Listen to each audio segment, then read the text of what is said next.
say aye. Aye. Those opposed, those two bills are fine for the day, and they will be on the agenda for Thursday. Turning to, what do we got, number 2 and number 4. All right. Committee reports. We'll start with Delegate Money. Thank you, Mr. Chairman. Call attention to the report that's been distributed with some amendments attached to members of the committee. This is subcommittee number 2 report. The first item is House Bill 1530 by Delegate Peace. This amends the Administrative Process Act specific to regulations providing the right of appeal to denial of initial certification or revocation of existing certification as a small business, woman-owned, minority-owned business. Basically, they don't have that right of appeal in certain circumstances now, and this provides the right of appeal. Yes. It was the view of the subcommittee to report and refer this bill to the Committee on Appropriations by a 6-0 vote, and I so move. Second. All right, any discussion? Hearing none, please cast your vote.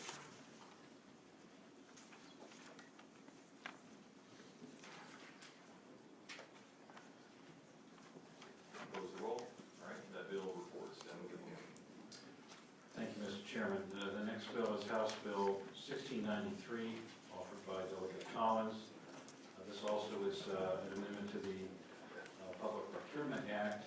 It relates to multiple construction projects and architectural engineering services. It increases the maximum permissible fee for any single project encompassed in a contract up to $150,000 from $100,000. Now, just to clarify, that's not what's in the original bill, but that's what the subcommittee did in amending the bill, so I move adoption of the amendment. Second. All those in favor of adopting the amendment to your packet, say aye. Aye. Those opposed, that amendment is adopted. Delegate Money. Thank you, Mr. Chairman. It was I think the view of the subcommittee that since this provision was first placed into the code about 17 years ago, that this is essentially reflects an inflation adjustment. Beyond that, not really a policy change. And so I move that the subcommittee recommended reporting with the amendment on a vote of 6-0, and I so move. Second. Any discussion? Okay, so I was remiss in announcing this last meeting, but we typically do our work, as you know, in our subcommittees. We typically do not revisit things in that same form in the full committee unless you feel very, very strongly that a miscarriage of justice or bad public policy is going to take place, in which case I would ask you to please go up to one of the columns and stand there. I will recognize you. But so, with that said, hearing no further discussion, please cast your vote.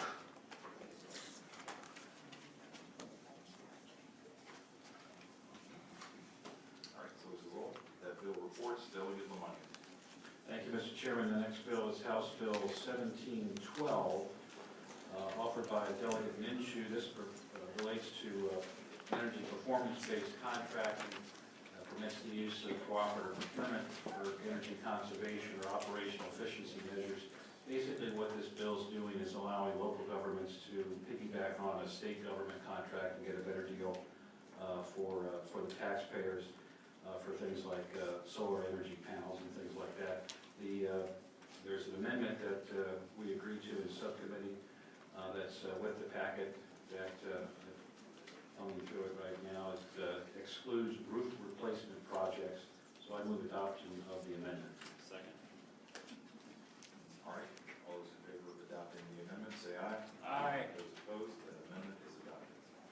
And so it was the view of the subcommittee to recommend reporting 1712 as amended by a vote of 6-0, and I so move.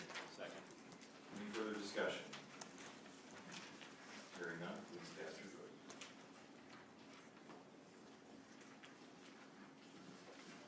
Close the roll. All right, that bill reports. Delegate Money.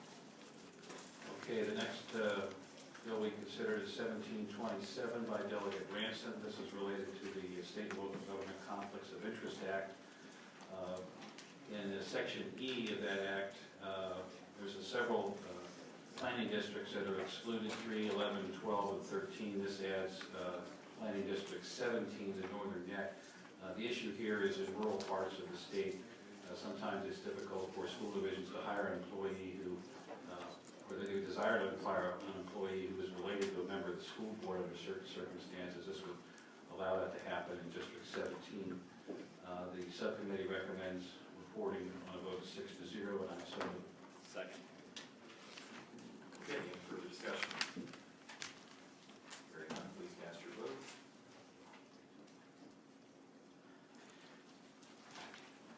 Close the roll. All right, that bill reports, Delegate Lamont. Okay, thank you, Mr. Chairman. The next bill is 1753 by Delegate Davis. This relates to certain local government procurement practices, prohibits local governing bodies from establishing provisions related to procurement of goods, professional service, or construction that would require a wage floor or any other employee benefit or compensation above what is otherwise required by state or federal law to be provided by a contractor to one or more of the contractor's employees as part of the contract with the locality. It was the view of the subcommittee to report this bill on a vote of 4-2, and I so move. Second. Okay, any discussion from the committee? All right. Hearing none, please cast your vote.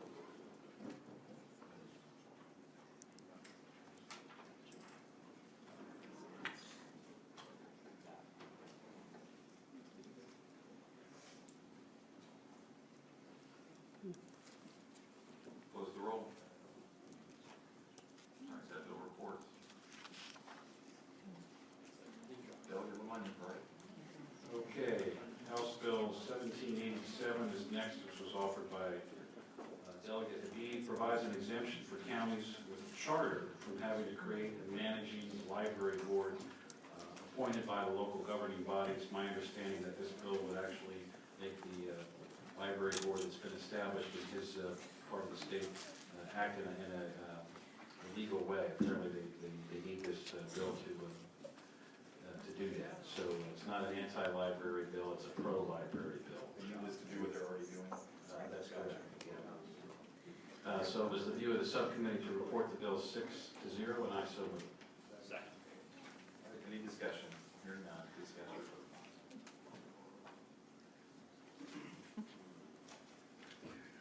All right, close the roll. Do you have another bill to legitimize something that someone's already doing? All right, go ahead, sorry.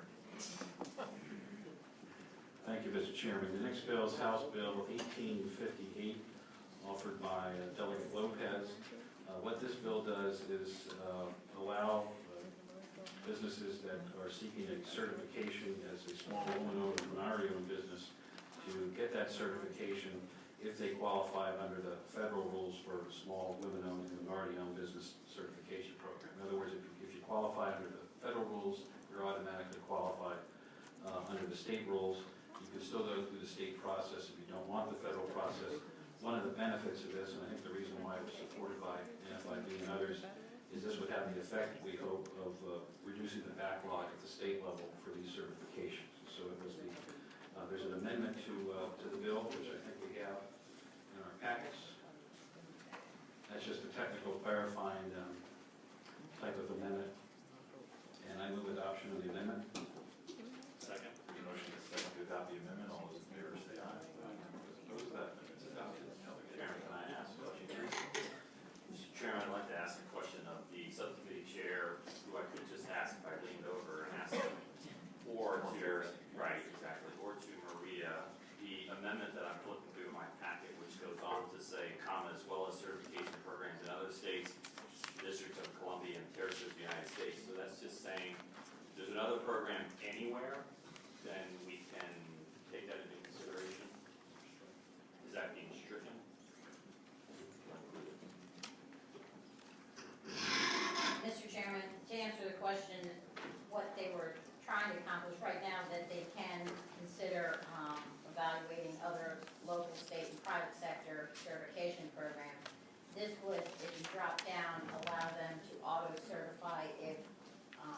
federally certified now. Thank you, Mr. Chairman. Mr. Chairman, I appreciate Delegate Greason pointing that out, and I should have been clearer when we described it again. But what it does is it strikes the words that would allow the certification programs from other states to apply. So I think we're in better shape that way. It was the you as a subcommittee to report the bill 6-0 as amended, and I so move. All right. Any further, is there a second? Any further discussion? Hearing none, please cast your vote.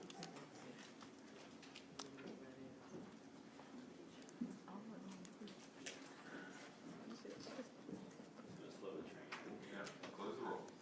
All right, that bill reports, Delegate Blunt. Thank you, Mr. Chairman. Next bill is House Bill 1940, again, related to the Virginia Public Procurement Act. This bill exempts from the Public Procurement Act the selection of pre-release and post-commitment services by the Department of Juvenile Justice. It conforms with process that's already in place for the Department of Corrections. Those that have the bill, I look at it, it's 98 and 99. We're not talking about a large amount of money here. I think it was several $1,000s per incident, according to the testimony that we heard. So we thought this was conformed with what the code already says for the Department of Corrections for their pre-release and post-incarceration services. So it was the opinion of the subcommittee to recommend reporting by a vote of 6-0, and I so move. Second. Any discussion? All right, please cast your vote.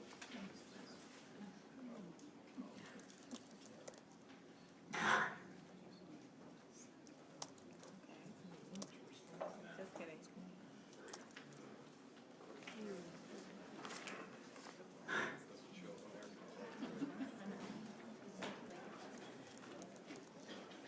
Well, it's not showing up, but everybody's up there. Close the roll. All right, that bill reports, Delegate Blunt. Okay, thank you, Mr. Chairman. The next bill is 1952, offered by Delegate Peace, provides an exception to the requirement that before any agency of the state acquires real property, it must follow the guidelines adopted by the Department of General Services and obtain the prior approval of the governor. Bill grants this exception in cases of acquisition of real property to be held in trust for the benefit of a state-recognized Indian tribe, provided that such property is annexed into the existing reservation of such tribe and located within 1 mile radius of the boundary of such reservation. There's an amendment in the packet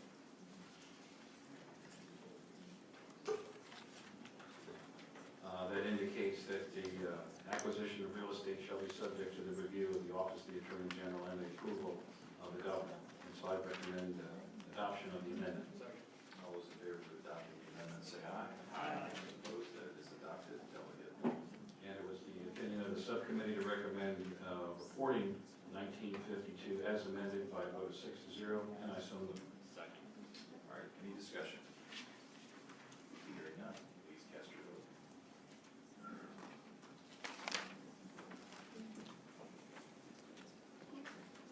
All right, close the roll. That bill reports, Delegate Blunt. Going down the list, Mr. Chairman, I believe we're taking 1988 by for the day, so I'll skip over that in the report that's been distributed. The next bill is offered by Delegate Villanueva, House Bill 2017. I believe there is a amendment in the nature of a substitute that is in the packet. Yep, there it is, and I move adoption of the substitute. Second. All those in favor of adopting the substitute, say aye. Those opposed, that is before us. Okay, the bill as amended by the substitute authorizes a locality to waive bid, performance, and pay bonding for non-transportation related construction contracts between $100,000 and $500,000 without having to undertake a pre-qualification process for bidders with a current Class A contractor license. The bill limits the locality no more than 10 non-transportation related contracts per year in which the amount is in excess of $100,000 but less than $500,000. And there's technical amendments as well. Mr. Chairman, we had a bit of confusion, and I'll confess it was on my part. This bill was originally taken by for the day in subcommittee, and then the patron was able to make it, so we brought it back up and considered it. And of course, I recommend approval substitute, but in the time that we were meeting, several of the people who wanted to speak against the bill left, thinking it wasn't to be considered, and then of course it was. So I apologize for that, but I think there are some people here today who would like to speak to 2017. All right, if you, any members of the public wishing to speak in favor of or in opposition to the bill, please come forward. Tell us your name, who you're with, and what you think about this bill. And Mr. Chairman, if I might add, I would hope that we're speaking to the substitute that's before us, not the original bill. Maria, do we have anybody who needs to see that? Do you all have the substitute? I do. Okay, thank you. Okay, great. I'm Taylor Cosby with the American Insurance Association. This is Lamar Marin from the Surety Association. A little bit of history on this bill. This issue first came up in 2011 where the McDonnell administration wanted to raise the threshold for bid performance and payment bonds, which was currently at $100,000 to $500,000. A substantial jump, but in creating that jump, they kept the pre-qualification requirement in. So if a municipality or the state waived the bond up to $500,000, they would still have to pre-qualify the contractor. That was an agreement that was made by all parties in this, and now this bill takes the pre-qualification and allows it to be waived. And what that'll do, without surety bonds or without pre-qualification, is it puts subcontractors and suppliers at risk, because if the general contractor goes down the tubes, there is nobody to go against to pay these people. Because you waive the bond, you have to pre-qualify, and then when you pre-qualify, it doesn't guarantee any payment, but it sure tells the contractor and subcontractors and suppliers that we looked at this company, and this company is stable, it's financially sound, and you can go ahead and work for them. So we think that is a back off from the original agreement that was made. And since that time, 2011, we've not been aware of any real problems with this. It's the first time we've heard it. I know the bill was filed in 2015 and 2016, and nothing was done with it. We understood it was done for a constituent. But we think that this puts a great deal of risk in the contracting process. And by the way, Virginia, with its $500,000 bond waivable amount, is the highest in the country right now.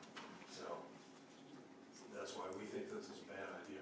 There are some programs that have been instituted by the Small Business Administration that will work with local contractors and small business people to both pre-qualify people and allow bonds to be made for those that were having trouble with it once before. Ma'am, I tell you what, let's suspend for a minute. We're gonna go get the patron, because he may want to respond to some of this. I apologize to you all that we had this mess up in the subcommittee. I don't want to mess it up again by having one of our colleagues not here, so hold your thought. We're gonna go on to the next thing, and we'll come right back to this when Delegate Illinois is here. I appreciate it. Delegate Lamanian. Thank you, Mr. Chairman. The next bill is 2096, offered by Delegate Price. This is an exemption under the Procurement Act for the Virginia Industries for the Blind when procuring components, materials, supplies, or services for use in commodities and services furnished the federal government in connection with its operation as an Ability One program qualified nonprofit agency for the blind. The testimony that was given to us in subcommittee indicated that under current law, this organization has a tough time, for example, supplying to the U.S. Navy in our port in Virginia just because of the turnaround time and complying. And so this would allow them to compete better for those kinds of projects. You'll see it's specific to the federal government. It was the opinion of the subcommittee to report the bill on a vote of 6-0, and so moved. Second. All right, any discussion? Hearing none, please cast your vote.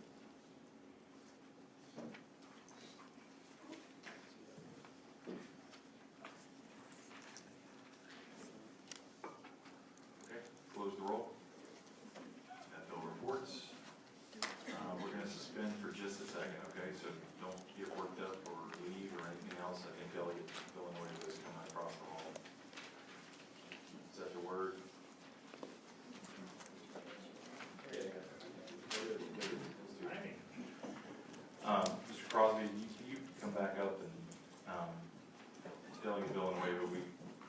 apparently your bill 2017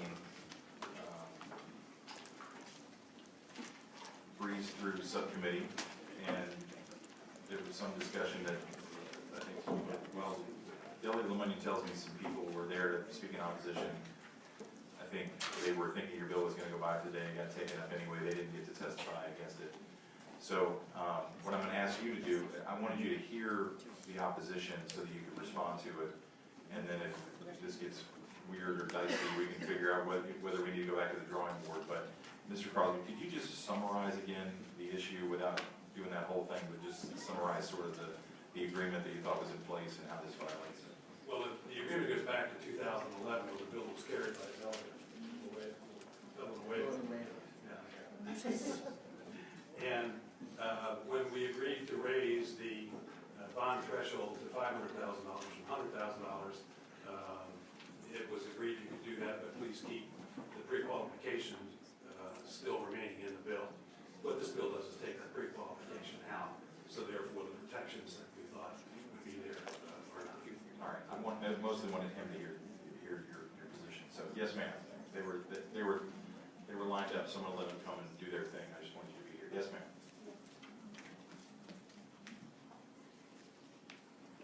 I'm Lenore Merriman, I'm from the Surety and Fidelity Association. Our members are the vast majority of surety bonds in the United States. What I wanted to say is that Virginia and all other states in the federal government require that their public construction projects be bonded. And one of the reasons that they do is that the performance bond guarantees the public contracting entity that the project is going to get completed for the contract price. The surety evaluates and pre-qualifies the contractor, and in issuing a bond, the surety tells the public contracting entity that this contractor will be able to do this project and get it done according to the construction contract and pay everybody. And the question that we raised in 2011 is if you raise the bond threshold and allow $500,000 projects to go on bond, and who's going to pre-qualify the contractor? The compromise was put in there that if the public contractor entity waives bonds between $100,000 and $500,000, they have to pre-qualify the contractors. I mean, this would leave the subcontractors and the budgets of the contracting entities with little or no protection. I think one of the things that I would like to raise in terms of where to attend contracts, I think everybody needs to understand that contractors do more than one project at a time. So if you're looking at and saying $500,000 doesn't mean anything, what if a contractor did four $400,000 school projects in one district and defaulted? When a contractor defaults, they don't default on one contract either, they default on them all. The hit to the budget is not $400,000, it's $1.6 million. So I think you need to look in terms of where is the protection going to be for the budgets, the completion cost that the surety would otherwise have, if the surety's not there to step in. And what's going to be the protection for the subs and suppliers on the job? They can't get paid any other way, they can't lien public property. When there's a bond in place, they can make a claim directly against the payment bond. I mean, the only protection that was put in 2011 for the subcontractors is that the public contracting entities that are going to waive bonds are at least going to have to step in and play like the surety and pre-qualify the contractor, look at their financials, and assure the subs and suppliers that they've got a sound contractor on the job. Thank you. Yes, sir.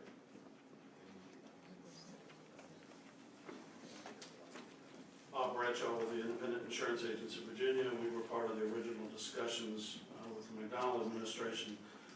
We also opposed the bill and point out to you the surety bond guarantee program handout that we provided. It says this program is aimed at small businesses that lack the working capital or performance track record necessary to secure bonding on a reasonable basis through regular commercial channels.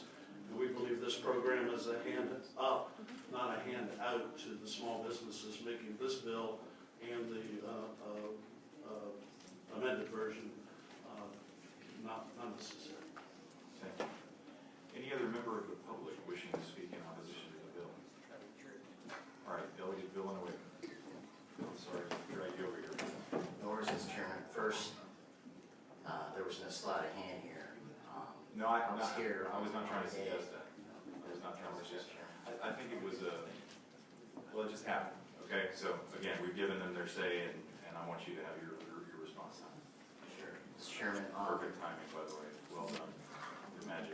appreciate you guys. Wild. So, well, first, I appreciate the industry for bringing up their concerns. In 2011, when we did this, it was a jobs bill. It still is a jobs bill. When you talk to the procurement folks, there's a reverse trend for small, medium businesses not participating in this threshold of work. What we're trying to do is get them back to work, bidding on these jobs. The large primes like Skanska, all those contractors aren't going to perform on these jobs. These jobs are more like park shelters, streetscapes, landscaping, those kind of things. More importantly, the provisions, the amendments that were brought up at the last meeting indicated that, yes, you did have to have a Class A license, you still had to qualify, you still had to have general liability insurance, which is a cost on a small business to perform business. All we're doing is asking for you to waive the bond requirements, and the city procurement staffs know best on who's a qualified contractor. They know whether or not you have the wherewithal to do these things. And more importantly, we're just, again, trying to get these small businesses to participate because the trend has reversed. Now, there's also a requirement cap on this. A locality can't use this more than 10 times for each individual contract. So there's a cap on the small business when they perform. So there are baby steps here. This is an extension of what has transpired since 2011.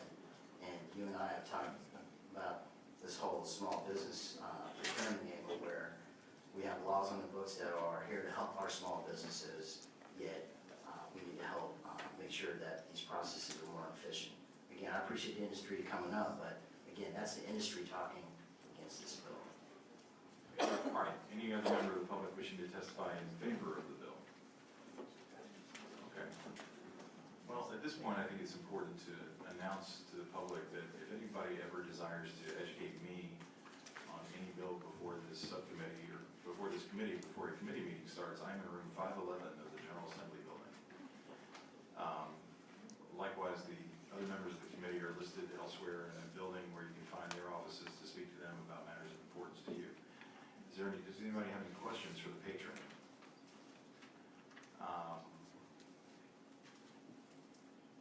Any further discussion from the committee?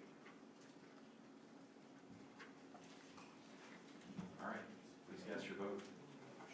All right, there's no motion. Motion to report, is there a second?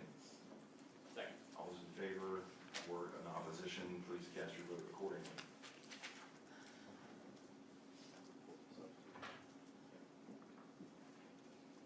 Oh, we already did that.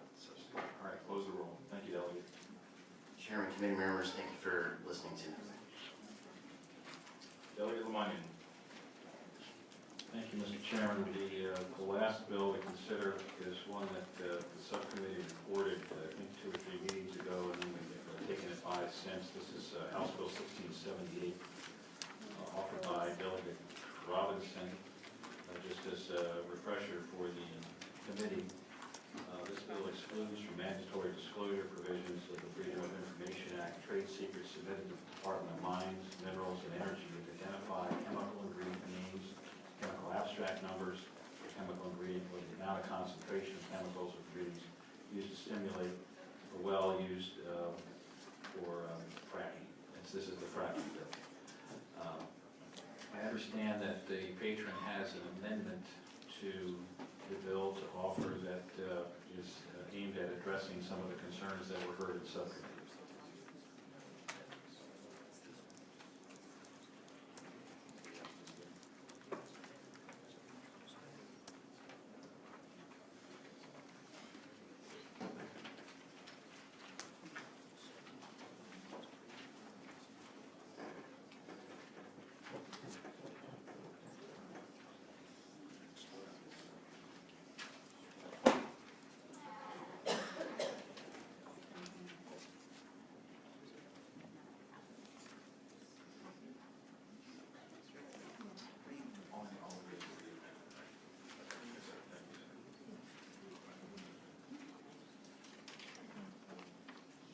All right, if anybody needs a copy of the introduced bill, we can get it to you. It's available online, obviously, if you have your device in front of you.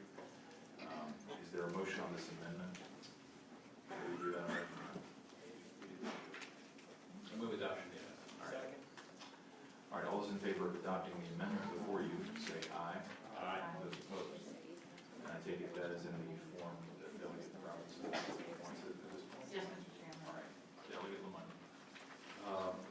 Mr. Chairman, as you can see, for those who have a copy of the bill and a copy of the amendment, what's being deleted are the words chemical ingredient names, chemical abstract number for a chemical ingredient or.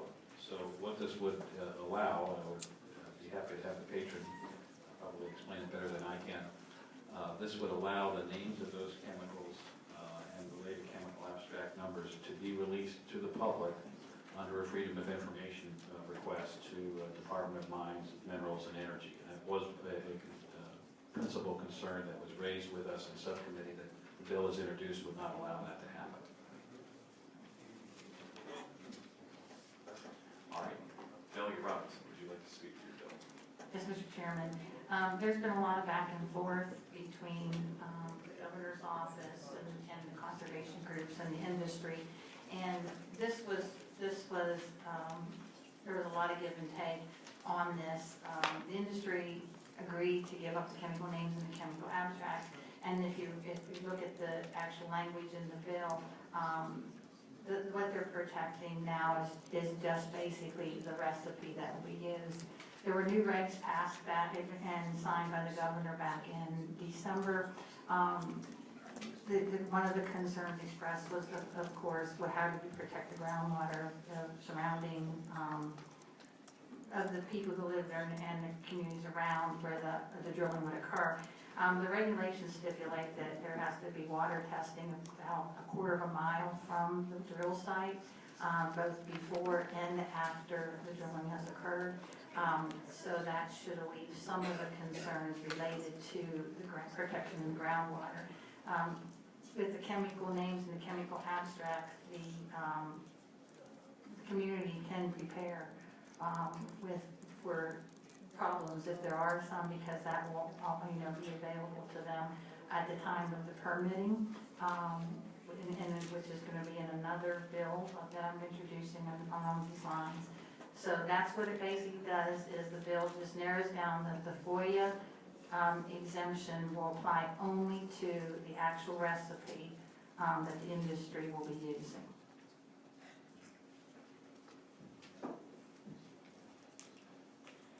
Okay, I'm sorry. Thank you. Any member of the public wishing to speak in favor of the bill, please come forward at this time. Mr. Chairman, members of the committee, David Clark representing the Virginia Oil and Gas Association, and we did ask for this legislation to be introduced.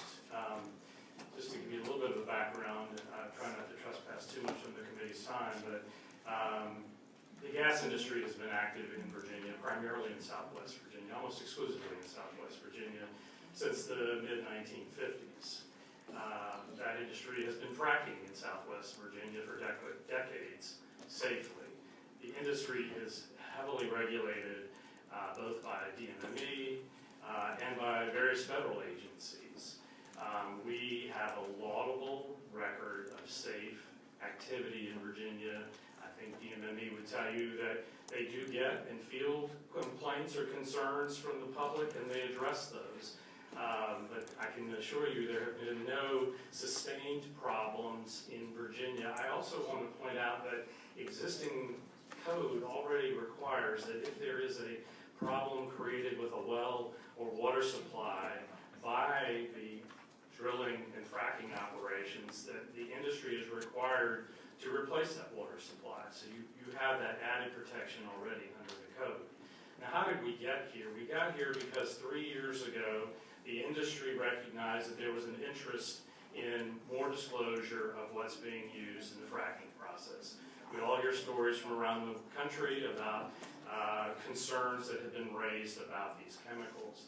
So the industry actually asked DMME to require the use of a publicly available website called Frac Focus, where you can go to that website. You can look up a specific well in any state where well drilling is taking place, and you can drill down, so to speak, and determine the chemicals that are being used. with the exception of certain of those things that are considered to be trade secrets. And that's why we're here. The regulations that resulted from the 3-year regulatory review process that was just completed, as Delegate Robinson said, in November, signed off on by the governor, and the regs became final December 28th. For the first time, we now have a requirement for all chemicals used in the fracking process to be disclosed to the state in the form of the Division of Mines, Minerals, and Energy. Those regs also explicitly state that that disclosure requirement is dependent upon there being protection of the industry's trade secrets. Those regs include protecting the name of the chemical and the abstract number. And what, as Delegate Robinson has indicated, as we have participated in the debate and with environmental groups, with the administration, with local governments, is that we have, despite the fact that in some cases those chemicals themselves may be trade secrets, we've acknowledged the interest of the public to allow that information to be obtained. So now you can get the name of every chemical, the abstract number, so we believe that any information that's really needed to protect the public will be available. What we cannot agree with is to allow the recipe, as Delegate Robinson indicated, for that to be released from one company to another. And the FOIA request is the way the DMME is empowered to protect that information from being released.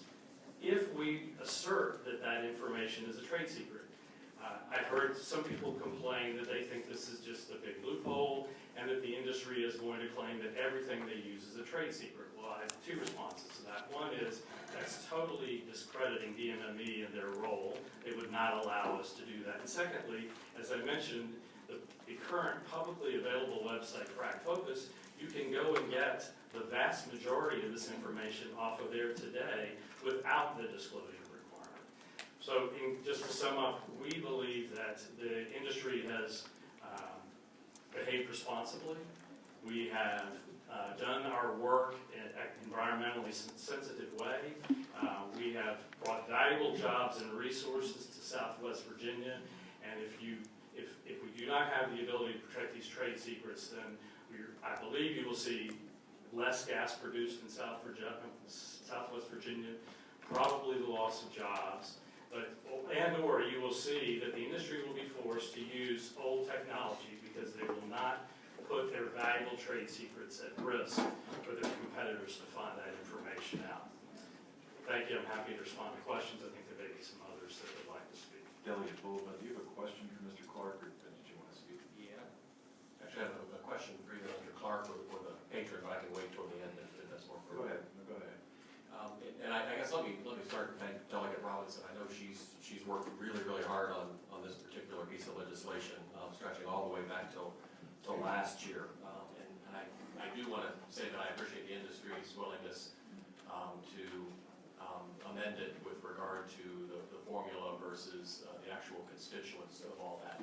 I guess my understanding is this isn't a compromise per se, since the administration and a lot of the environmental groups have a couple other issues, but one in particular that I guess concerned here that jumped out, and I wanted to get your feedback on why you don't want to go there. My understanding is that while DMME has access to the formula information and other information that is protected by FOIA, that there isn't the ability for them to share that internally with DEQ and Virginia Department of Health.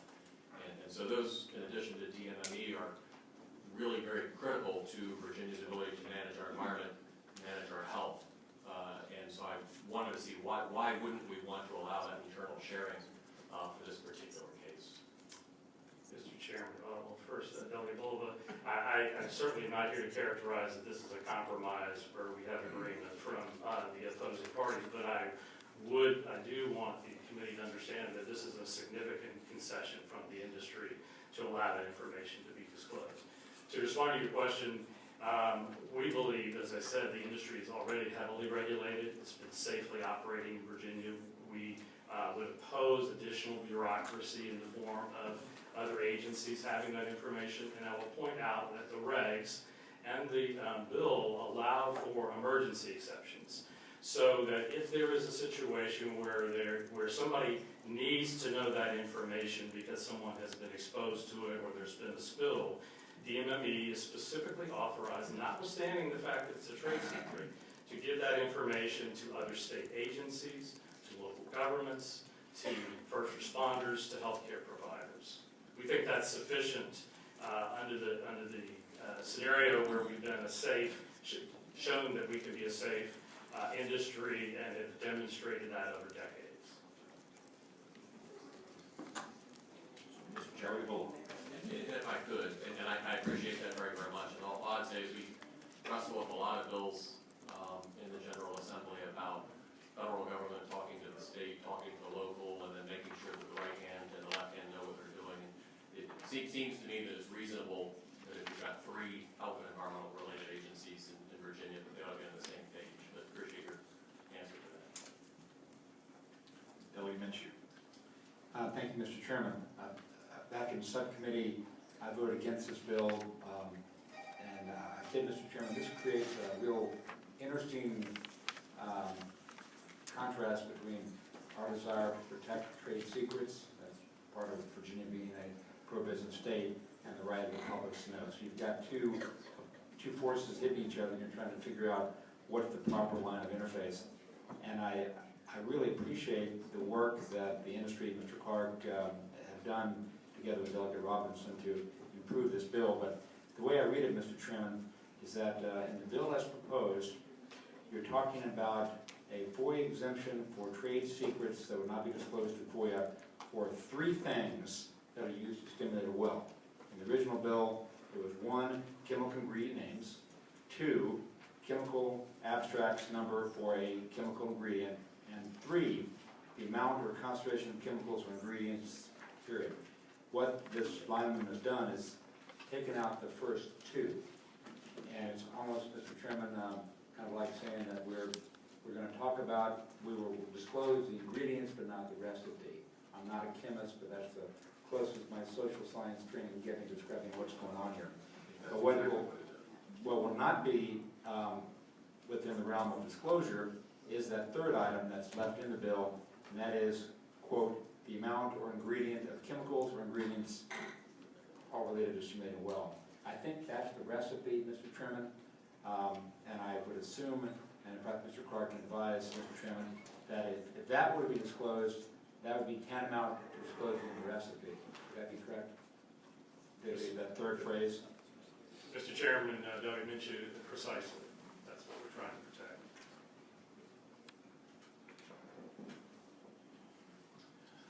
Okay, any other members of anybody else in the room? Yes, sir. Mr. Chairman, Miles Moore with the American Petroleum Institute. We support the bill. I wanted to express, it wasn't said before, that there's also another concession that the industry is making to appease some of the local government parties that had problems with, they were concerned about not being able to train their first responders before a well is drilled so that they can be prepared for the chemicals being used. And in Delegate Robinson's bill that's being heard in another committee, there will be an amendment that the industry shall send the MSDS or the federally required safety data sheets for every chemical used in a well to the local governments within 7 days of a permit being filed. That way they have ample time to prepare their first responders to deal with any incidents that may happen. I also want to provide some perspective for the committee about the trade secrets involved. In the average well that's fracked in the United States, 98 to 99% of the fluids that are used are water. In Virginia, we actually use nitrogen. It's a nitrogen foam. And then that 1 to 2% that is additives, it's chemicals, the majority of it is something like a guar gum or a gelling agent that makes it kind of thick so that the sand that's used to prop up the cracks is basically homogeneously spread throughout the fluid. And then the rest of it is like a biocide to kill any sort of like organism that's down there could rust the pipes and that kind of thing. But it's a very small portion of the fluid that's going in. And the recipe changes like minute portions of that bit of fluids. The fluids that are used, the recipes, the trade secrets, the reason they're significant is because these are designer fluids that are specific to to even a single well or a single region in a state. And they change the fluid compositions in the recipe based on the temperature, the pressures, the formation, geology, even the petroleum product that they're trying to pull out. So if the recipe is not protected from disclosure, you'll have R&D, you'll have these investments that companies have made, and their competitive advantage in different parts of the country will just evaporate. One case in point is that I have a major member who does fracking around the world. They expressed that an operator who was drilling wells in Pennsylvania asked them to use generic chemicals, so disclosable chemicals that are not tailored to the wells, so that they could just show the public everything, including the recipes they're using in Pennsylvania. And they did that, and production went down so much that that it started hurting the company's bottom line. They had to change.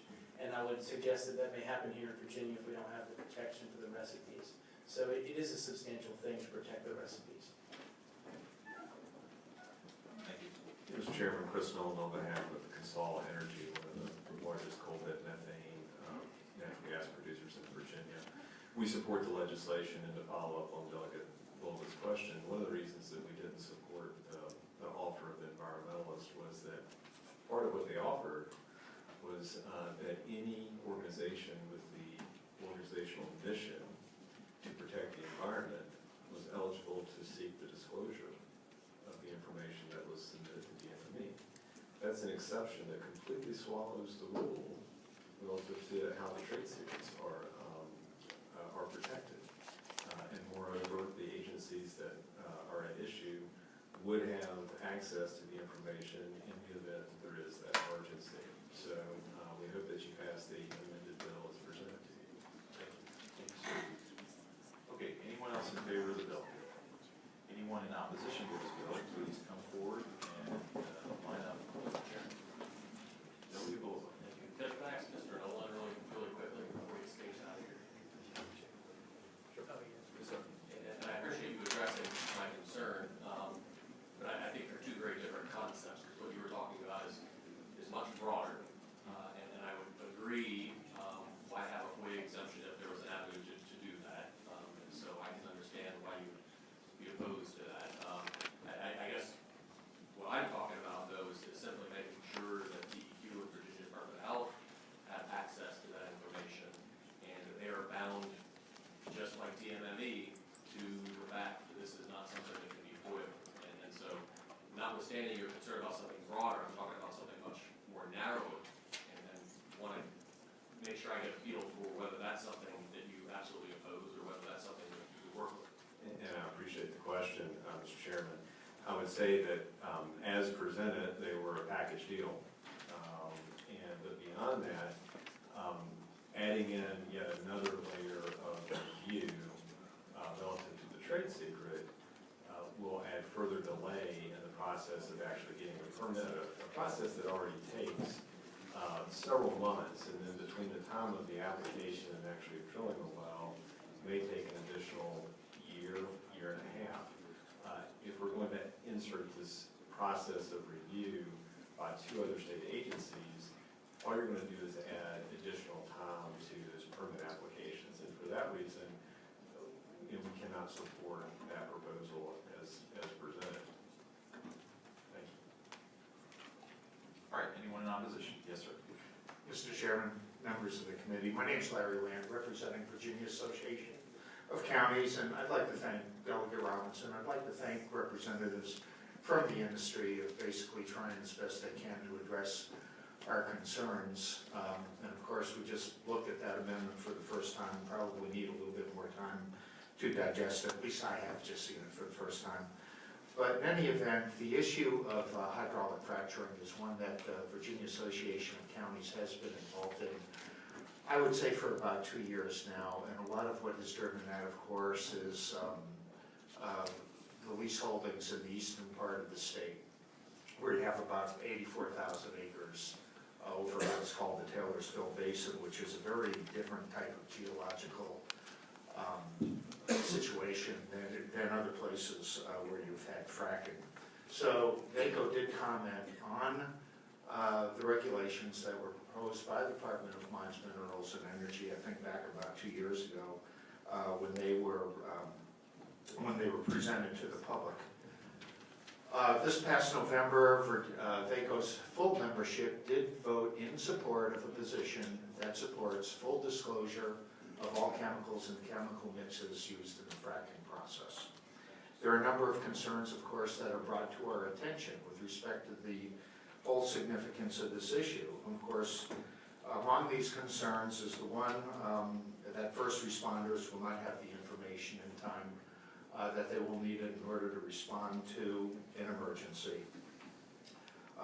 Also, with respect to the different state agencies that you might want to have involved in the evaluation of a permit, it's important to consider that in the regulations that were recently finalized by the Department of Mines, Minerals, and Energy, there is a requirement in those regulations for there to be an environmental impact assessment in the Tidewater region of the state.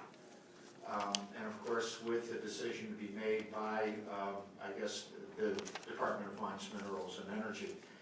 It is true, DEQ does participate, of course, in the development of the environmental impact assessment, but if they don't have full knowledge of the chemicals that are being used or that may be used in that process, I'm just wondering what kind of important information that may be missing in the development of that environmental impact assessment. We think that's an important part of it. Also, in the regulations, there is a component in there that does require the convening of a pre-application meeting, which is an important part of it. But I think that there are going to be naturally questions that may come up about chemicals being used in the process. So we support openness, as much openness as we can get in this entire process, and I thank you for your time. Thank you, sir. Delegates, are y'all here for subcommittee stuff? Okay. Subcommittee? No. You have a full committee? Okay. All right, yes, sir, go ahead. Just seeing where we are. Thank you, Mr. Chairman. Hayes Farley, Deputy Secretary of Commerce and Trade, on behalf of the administration. Not to belabor it, but I do want to thank Delegate Robinson for all the work that she's put into this bill. We do appreciate the efforts up to this point to try and find common ground. Unfortunately, the amendments presented and adopted don't satisfy all of the administration's concerns. So with that, we are opposed to the bill. Thank you. Thank you, sir. Delegate Cole, your bill came out of subcommittee 7-0. I don't think you need to stick around unless you just want to, there's a photo op or something. All right, yes, sir, go ahead. Thank you, Mr. Chairman, members of the committee. We also appreciate the patrons' willingness to offer an amendment, but having seen it just for the first time as well, and being short of including a review by VDH and DEQ, we will remain opposed to the bill. Thank you. Yes, ma'am. Mr. Chairman, members of the committee, thank you very much. Emily Francis on behalf of the Southern Environmental Law Center. As currently written and as amended, we continue to oppose this bill. SCLC has followed and has been involved in the chemical disclosure regulatory process that wrapped up last year. And as was previously stated, the impetus for this 3-year process was a petition by the Virginia Oil and Gas Association. They asked that all chemicals, and I quote, all chemicals used for fracking by Virginia natural gas and oil industries will be fully disclosed and available to the public. They went on to say in their petition that this initiative is intended to alleviate public concern that they are not aware of chemicals utilized in the fracking process. This bill does not alleviate that public concern. And as was previously stated by Delegate Bulova, we have asked that DEQ and VDH participate in a process to consider the risks to both public health and the environment. And we would appreciate, again, we oppose this bill and we appreciate your consideration. Thanks for your time. Thank you, Ms. Francis. Good afternoon, Mr. Chairman and members of the committee. My name is Trias Lockwood. I'm with the Virginia Conservation Network, and we continue to oppose this bill for the reasons stated by my colleagues. Thank you very much. Thank you very much. Mr. Chairman, members of the committee, Karina Bell, representing Sierra Club Virginia chapter, and we do continue to oppose the legislation with my colleagues as for reasons previously stated. Thank you. Okay, Delegate Robinson, any last Chairman, I think that the line has been drawn in the sand. I think you have two very opposing sides to this issue. We have an industry who is very, wants to protect their proprietary information as far as their recipe to use it, and we have the conservation, environmental, and folks that probably wouldn't like fracking no matter where it was done and how it was done. So I would say that I would like to move forward with the bill in its present form as amended. Do I have a motion to that effect? So moved. All right, is there a second? All right, there's a motion to report as amended. And a second. Any further discussion? Hearing none, please cast your vote.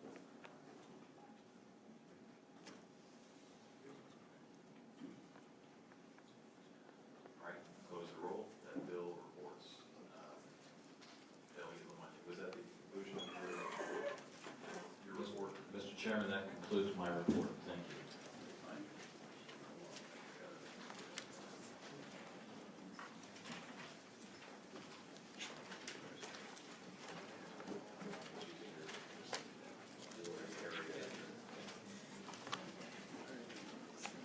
Delegate Hodges. Subcommittee. Thank you, Mr. Chairman. First bill we had, actually, we received a letter, Bev received a letter from Delegate LaRock to strike House Bill 1824, and I so move. All right, all those in favor of striking House Bill 1824 at the request of the patron, say aye. Aye. Those opposed, that's done. Delegate Hodges. Thank you, Mr. Chair. House Bill 1841, Delegate Stolly, establishes the Virginia Veteran Entrepreneurial Grant Program and Fund to provide grants to those veterans that have the entrepreneurial spirit and would like to open their own business, buy a franchise. It also has an expiration date of July 1st, 2019, and provides that the program and fund are not reauthorized by the General Assembly. The monies in the fund shall revert to the general fund. It was reported 7-0 and referred to appropriations, and I so move. Second. All right, any discussion? Motion is to report and refer to appropriations. Please cast your vote.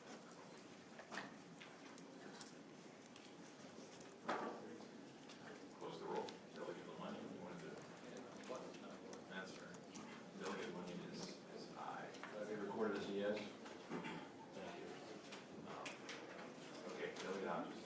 Thank you. The next is House Bill 1872, Delegate Fogey, and it requires that state employee health insurance plan to include coverage for vision therapy, which is defined in the bill as orthoptic and pleoptic training when medically necessary to diagnose, correct, or manage a vision disorder or dysfunction that results from traumatic brain injury, brain surgery, or stroke. We've heard some very heartwarming testimony from one of Delegate Fogey's constituents, and 7-0 to report and refer to appropriations from the committee, and I so move. Is there a second? Second. Okay, any discussion? Hearing none, please cast your vote to report and refer.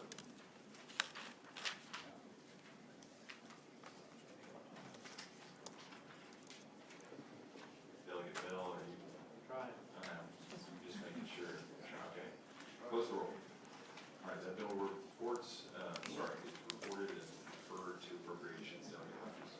Thank you, Mr. Chairman. House Bill 1964, Delegate Stolly, creates the position of Secretary for Coastal Protection and Flooding Adaptation. It says the Secretary shall be responsible for consolidating into a single office the resources for coastal flooding threats and adaptation. It goes on further that talks about the responsibilities of the position and the funding position. It was voted to report and to refer to appropriations 7-0, and I so move. Second.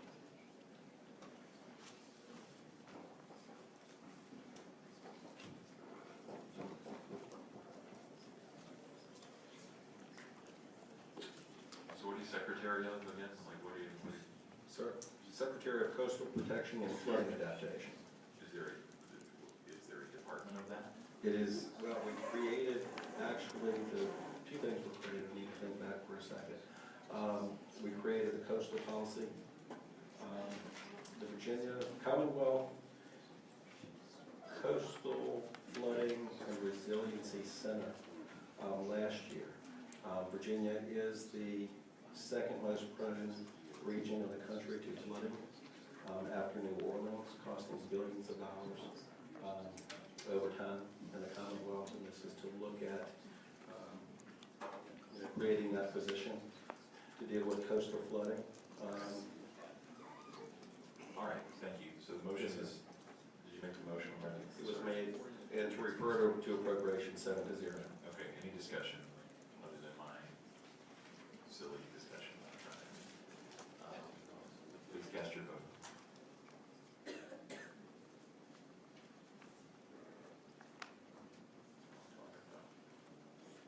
All right, please close the roll. That bill reports and is referred to the Committee on Appropriations. Delegate Hodges. Thank you, Mr. Chairman. House Bill 1968, Delegate Landis, makes changes to the Small Business Investment Grant Program to make it easier for investor applicants to qualify for grants and provide more benefits for investor applicants. There are a number of provisions in the bill that are outlined. There was no opposition. It was presented as a jobs bill and was reported 7-0 without so moved. Second. Okay, any further discussion? Hearing none, please cast your vote. Close. Wait. Close the roll. That bill reports. Delegate Hodges. Thank you, Mr. Chairman. House Bill 1969, also Delegate Landis, and there was an amendment, Mr. Chairman, and that's so moved, and that is in your packet. All those in favor of adopting the amendment, say aye. Aye. Those opposed, that matter is before us and adopted. Delegate Hodges. Thank you, Mr. Chairman. House Bill 1969 reduces from 50% to 35% the minimum percentage of revenues that a small business must derive from out-of-state sources in order to be eligible for grants from the Small Business Jobs Grant Fund program.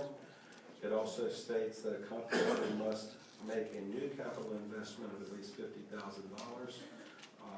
And as amended, it changes the definition of a small business under this from a company that has 250 or fewer employees to one that has 50 or fewer employees in its base year and an average gross receipts of $3 million or less averaged over the previous 24-month period.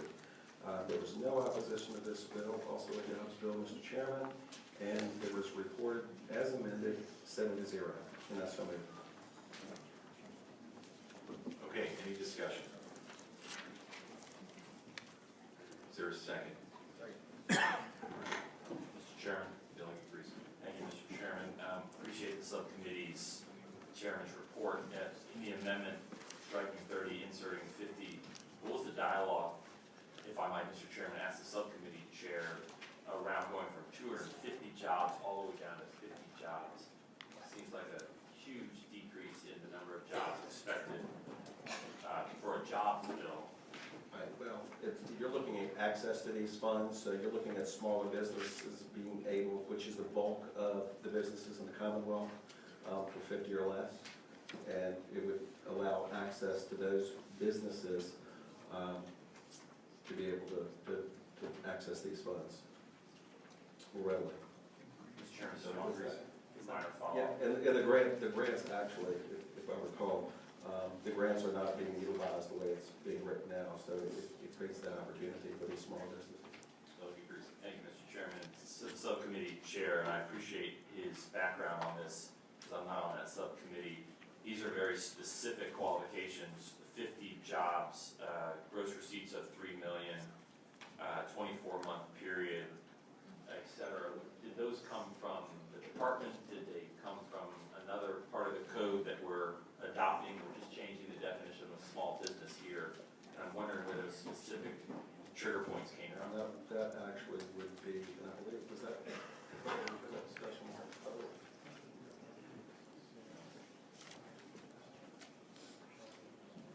Yeah, I mean, that, I can't remember where that suggestion came from, but they did have that discussion. Mr. Chairman, one follow-up question. And I'm trying not to do any harm to the bill. Obviously, Delegate Landis supported it and brought it forward. I guess I'm wondering, are we just shooting in the dark here, or is there some logic behind these thresholds that now all of a sudden the grants will be utilized more effectively? Or are we just trying these to see what happens, and then a year or two later we might try again? I can be assured that the logic is behind this, Delegate Reason. After discussions with Delegate Landis. I thank the gentleman. That's all right. You're aware of your procedure, your motion. All right, the motion is to report as amended. Any further discussion? Hearing none, please cast your vote.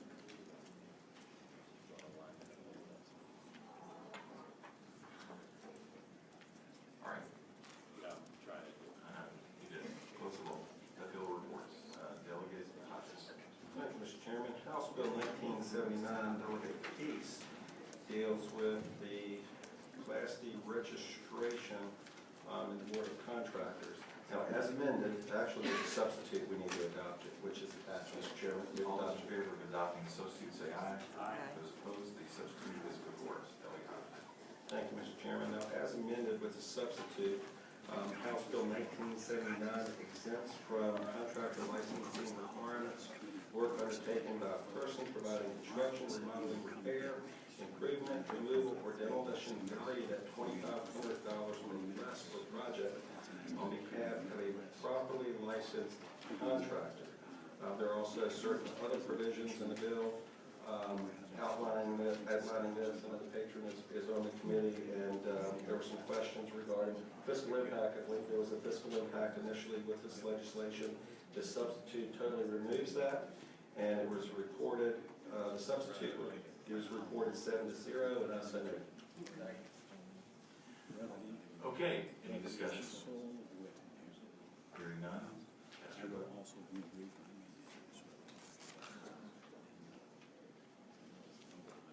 Close the roll. That bill reports. Delegate Hodges. Let's see, House Bill 2025 is adopted today. Yes, sir. Delegate Reeves. Yes, sir. Next is House Bill 2148, Delegate Knight, which requires the Veterans Service Foundation to provide an annual report on its funding levels and services to the General Assembly. It also authorizes the Board of Trustees of the Foundation to appoint an executive director. Clarifies that the foundation may make a direct request for appropriations from the General Assembly. Clarifies that only the unrestricted restricted portion of the Veteran Service Fund may be used for foundation expenses, and also changes the authority for disbursements from the fund from the state treasurer to the executive director with the approval of the Board of Trustees. We've had quite a bit of discussion on this bill, and it was reported 4-2, Mr. Chairman, and I submit.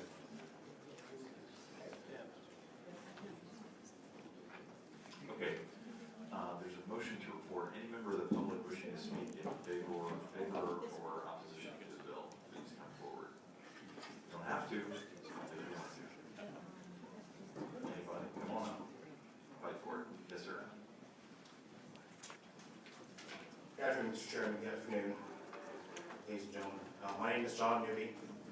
I am the Commissioner for the Virginia Department of Veteran Services, and I'm here to respectfully ask that you vote no or take any interaction to lay on the table for consideration for next year. As you all know, in November 2016, JLOC took a look at another operation, VEDP, and there were several findings from that JLOC report. The sixth and final, most fundamental finding was the fact that JLOC found in that case there was a serious problem with accountability and fealty of VEDP to what the Commonwealth was trying to do with respect to economic development. The recommendations that came out of that were attempts to, instead of pulling VEDP away from what the Commonwealth wanted to do for economic development, it actually created recommendations to pull the Commonwealth closer and more in contact with what VEDP is doing on a daily basis. I respectfully submit that 2148 actually goes in the wrong direction with respect to accountability. What do I mean? So currently, the Veteran Service Foundation serves an outstanding and very needed role. It currently is a repository for charitable donations that assists my programs as part of Veteran Services for monies that we unfortunately cannot get through general funding. It takes care of the delta.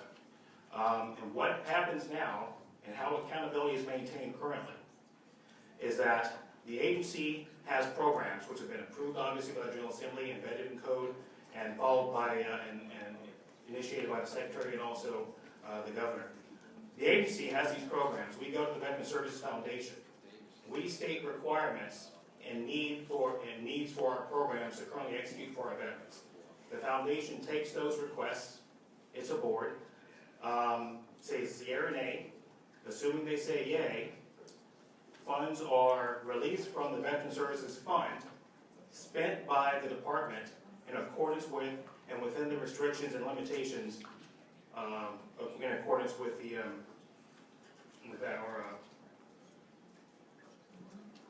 in accordance with what is allowed for under the budget as granted by the General Assembly. What 2148 does is actually takes that scenario and puts it on its head. So what 2148 does in reality is it allows for the foundation to make the initial threshold decisions on what is or is not or should or could not be a veterans program in Virginia. It does not attach itself to what department or the Secretary desires for veteran services in Virginia. Indeed, it allows the foundation on its own to take recommendations, ideas for veteran services from within its own body, from third-party charitable donors, and then possibly from the Secretary, and then possibly from the Department of Veteran Services. That's not, I don't think, where we want to go with respect to this activity. Matter of fact, one of the real difficulties here is not only does it allow this to be turned on its head, allowing the foundation to make decisions outside and unconnected to and unaccountable to, in some instances, what the Commonwealth desires for veterans. It also allows it to go and directly request appropriations and fundraise in accordance with those separate goals that may or may not be aligned with what the Secretariat or the agency has desired. Very simply put, this legislation is opposed by the administration. Secretary John Harvey, who many of you know, also opposed this legislation. He didn't even see this before it was submitted. The agency, of course, opposed this legislation. This is very hard for me. I've never been before any committee here at the General Assembly arguing against what is ostensibly a veterans bill. I've never done that. This, unfortunately, I believe, truly will hinder our ability to deliver service to veterans. It's not the right way to do it. Conversations are continuing right now with respect to how we want the Veteran Service Foundation to support us. I ask that we either lay this gently on the table or do whatever you want to do so those conversations can continue. We come back to you next session with something that has been seen and vetted by the Secretary, seen and vetted by the agency, and indeed seen and vetted by the Veteran Services Foundation itself. The foundation itself didn't even take a vote on these proposed structural changes. So I think this is kind of out of turn, maybe a little bit premature, and I just ask that we take this up next year. Thank you. Thank you, sir. Okay, let's keep it logical. So anybody else in opposition to the bill, please come forward. I don't see anybody. Yes, sir. Anybody in favor of the bill? Go ahead. Yes, sir.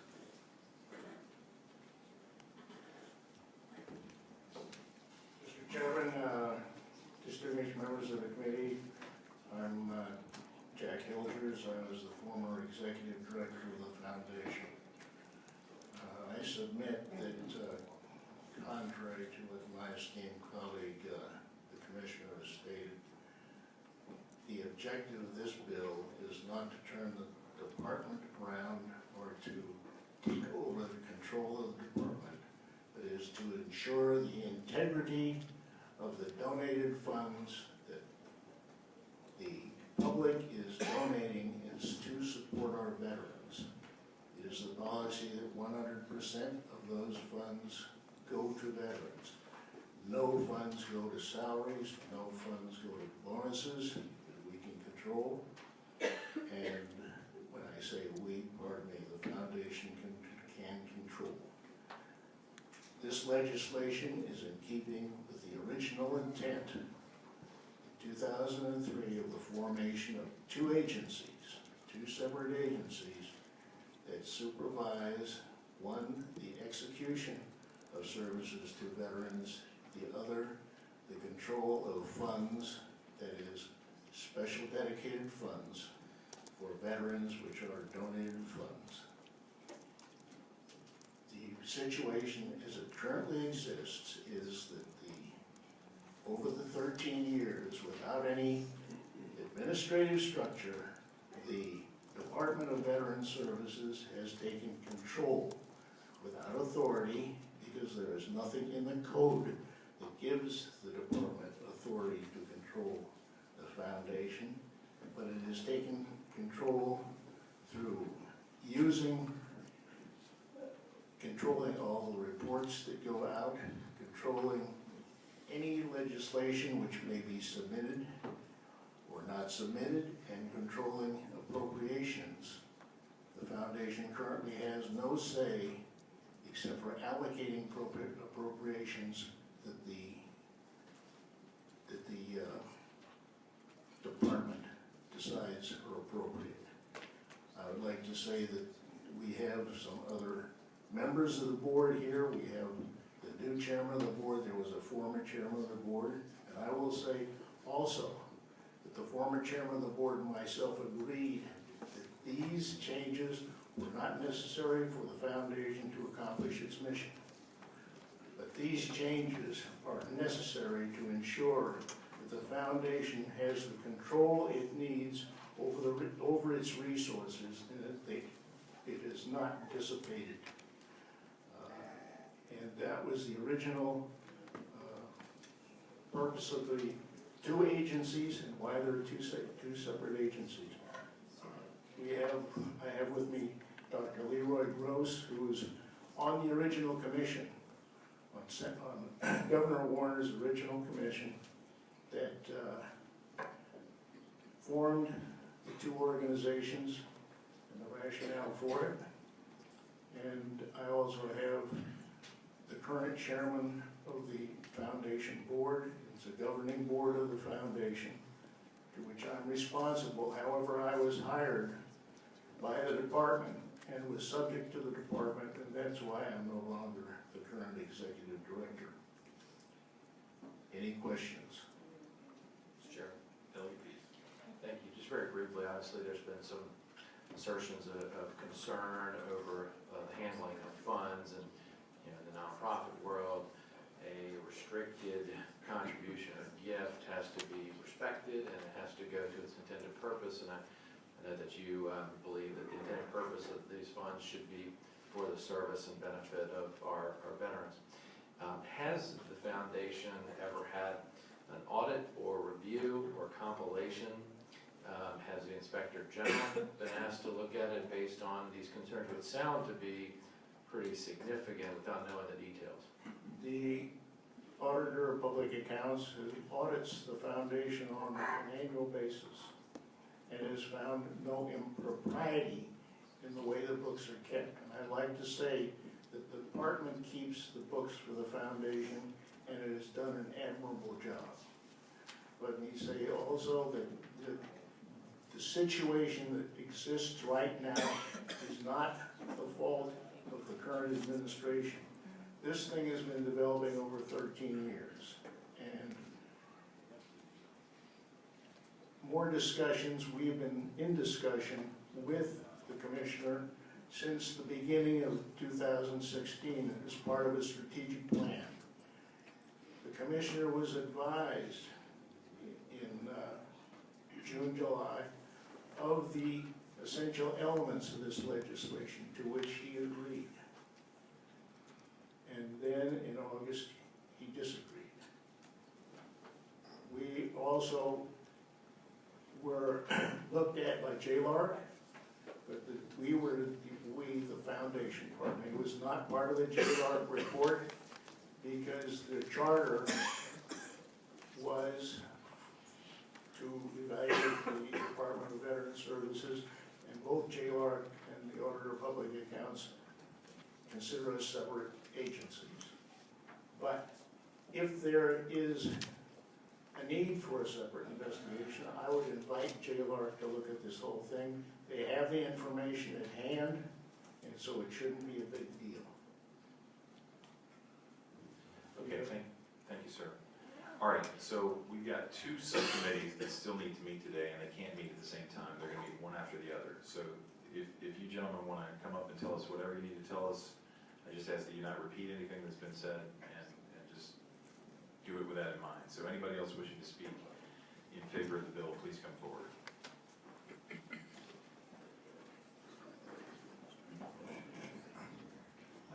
Good afternoon, Mr. Chairman and members of the committee. My name is Leroy Gross. I'm the CEO and owner of Intermedic Health Applications, former Air Force pilot position, retired colonel, and former director of Veterans Integrated Service Network 6, which encompasses the Department of Veterans Affairs, Veterans Health Administration operations in Virginia, North Carolina, and Bedford, West Virginia. So in addition to my busy practice, I currently serve on the advisory board of the William & Mary Law School Puller Veterans Benefits Clinic in the city of Hamptons, my VA board that fosters community relations with the Hampton VA Medical Center. In 2002, I was a member of Governor Mark Warner's commission. Colonel, I do seriously need you to cut to it. So we appreciate your long service and history, but I do need you to tell us why you think it's a bad bill, or a good bill, rather. Okay. Well, I'm here to support the bill because, as I read it, it strengthens the infrastructure and operations of the foundation to better serve the veterans. So in the early days of the foundation, it became obvious that we needed a part-time infrastructure to meet the demands of the foundation, from marketing to accounting. And so we had to have a single point of contact with this background knowledge and so forth to do this. So we elected a executive director of the foundation and approved Colonel Jack Hilders, who just spoke, Marine Corps retired, recipient of the Navy Cross for heroism in combat, and he was also instrumental in helping to shepherd the bill through the legislature at that time, and also to voluntarily help to set up the operations of the foundation. So, however, over the years, it appears that the supporting roles and responsibilities between the department and the foundation operations have become problematic and require clarification. To that end, I strongly support this proposed legislation to ensure the spirit and intent of the original legislation that established the foundation to be approved to ensure the integrity, accountability, and transparency of the foundation as an independent agency within the Commonwealth of Virginia. So to do so will facilitate the Commonwealth's support of veterans and their families for many years to come. Thank you. Mr. Chairman. Delegate Greason. Mr. Chairman, I have a motion. Gentlemen will state it. Mr. Chairman, I'd like to move that we call it pending question. Okay. There's a motion for the pending question. All those in favor say aye. Aye. Those opposed. All right, the question has been called. The question is to report. Please cast your vote.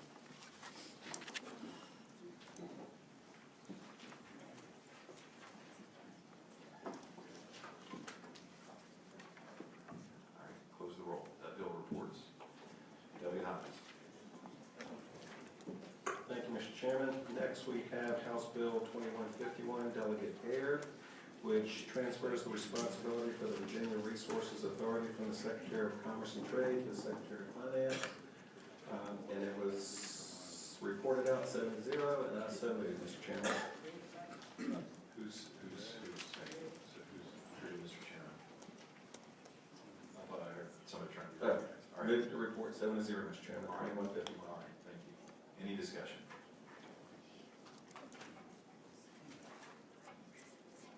Hearing none, please cast your vote.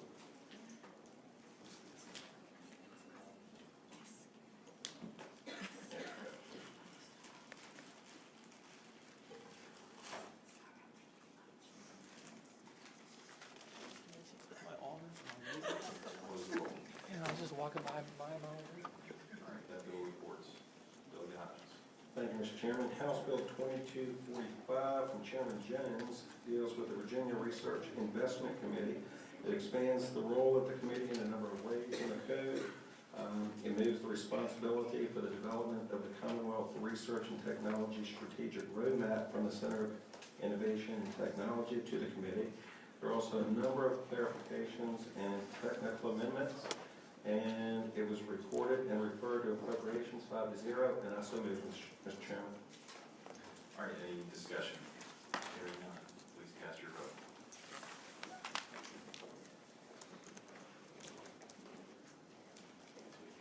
Close the roll. Bill reports. Delegate Hodges.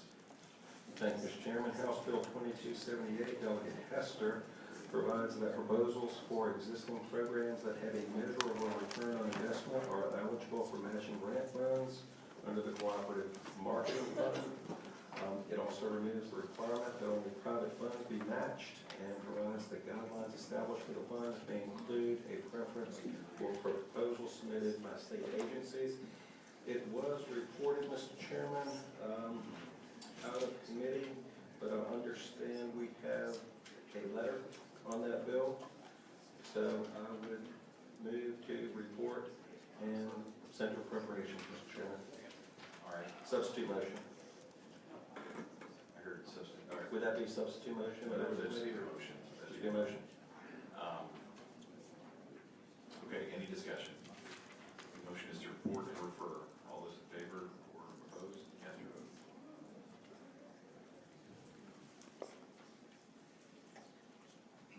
All right, close the roll. That bill reports. Delegate Hodges. Thank you, Mr. Chairman. House Bill 2285, Delegate Cole, clearly just clarifies and corrects the statutory requirements for membership in terms of several boards. Just a cleanup bill, and it was reported 7-0, and I so move. All right, any discussion? Please cast your vote.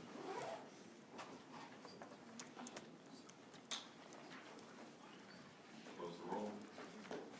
That bill reports. Delegate Hodges. Thank you, Mr. Chairman. House Bill 2295 from Delegate McQuinn. Sorry, we received a letter to strike from the patron, and I so move. All those in favor of striking at the request of the patron, House Bill 2295, say aye. Aye. Those opposed, that is done. Delegate Hodges. All right, the last bill is House Bill 2302 from Delegate Anderson. Removes the requirements regarding specific areas of expertise for members appointed to the Board of Veterans Services by the Governor.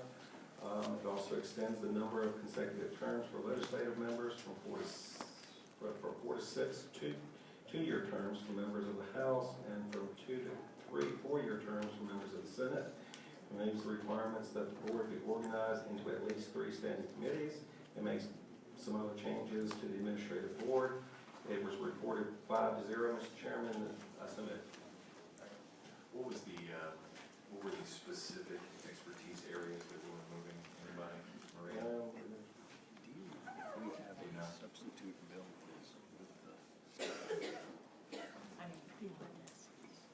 Mr. Chairman, to answer your question, this expertise and insight, line 26 through 28, best practices in benefits, claims services, medical and health care management, or cemetery operations, performance measures, and general. That's good enough. I appreciate it. Thank you, Maria. I'm sorry.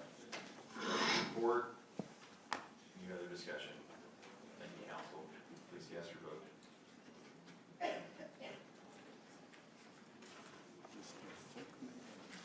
All right, close the roll. That bill reports. Delegate Hodges. Okay, we're doing 1 and 3, right? Sorry. So one is going to meet as soon as they can pull it together here, and let's say in 5 minutes. And how long do you need, Delegate? Please. Okay, you want to say 5:15? Subcommittee 3 be back here at 5:15. All right.